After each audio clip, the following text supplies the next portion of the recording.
Ale, ale, ale, ale, ale Zaragoza, ale, ale.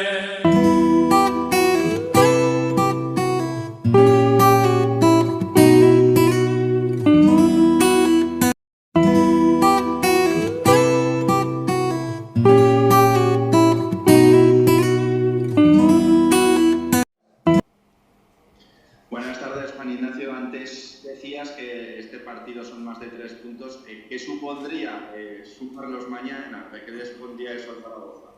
Lo último te he escuchado. ¿Qué supondría, perdón? ¿Qué le supondría al Zaragoza al equipo sumar mañana los 3 puntos? Qué bonita palabra, ¿eh? La pronuncias como yo ya. Así me gusta porque esa es la fuerza. Pues bueno, daríamos otro paso importante, otro paso contra un rival en el golaveraje, y esa es la idea. Pero sabemos que el Sabadell también lleva una buena dinámica de partido sin conocer la derrota.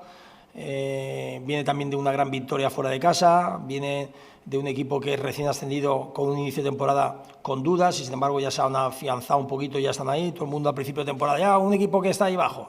Sin embargo, al final todo el mundo se va recuperando y es un equipo que mira mucho la portería rival. Es un equipo muy ofensivo, que es muy bien trabajado por su entrenador. Y a partir de ahí nosotros pues bueno, tendremos que también nuestras prevenciones y, como digo siempre, ver nuestras fortalezas para hacerles daño. Pablo Carreras, de Radio Marca, Jim, hablabas del rival de mañana. ¿Qué partido esperas ver? ¿Crees que va a tener mucha influencia, precisamente por esa condición de ser rivales directos, el miedo a no perder? ¿O qué partido espera usted mañana en la Nueva Creamarca? No creo, porque el Sabadell, una de las cosas que no tiene es miedo. El Sabadell es un equipo ofensivo, un equipo que te somete mucho en ataque, es un equipo que tiene muy claro a qué juega y tenemos que saber muchas veces en qué momento nos encontramos, ¿no? Y el Zaragoza por lo mismo, en este momento, como os dije el primer día, no podemos estar especulando ni esperar a atrás al rival, tenemos que ir también a buscarle de tú a tú, y el partido pues yo creo que va a ser un partido competido y, como bien dices, luego evidentemente las circunstancias del juego, pues bueno, eso que estás comentando, el futbolista marca muchas pautas, los 3 puntos, los que nos estamos jugando y la situación que nos encontramos los dos equipos. Irene Molina, Deporte.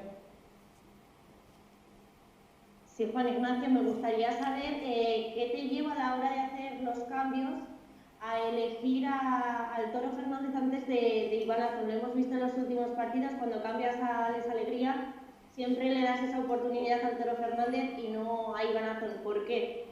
No, son circunstancias que en ese momento buscas. Yo creo que Iván también va a tener sus opciones. Bueno, en este caso, el otro día también hicimos 2 cambios, como bien dices, forzados entre comillas, y luego nos quedaba solamente una ventana y en el último segundo pensamos, iba solamente a salir Pei y Bernes, que teníamos ahí como central porque tenía molestias ya ahí, estábamos condicionados durante el transcurso del partido, y luego metimos 2 compañeros más. No se trata de Iván, no se trata de todo, se trata del colectivo, y cualquier jugador, no hay nadie por delante uno de otro.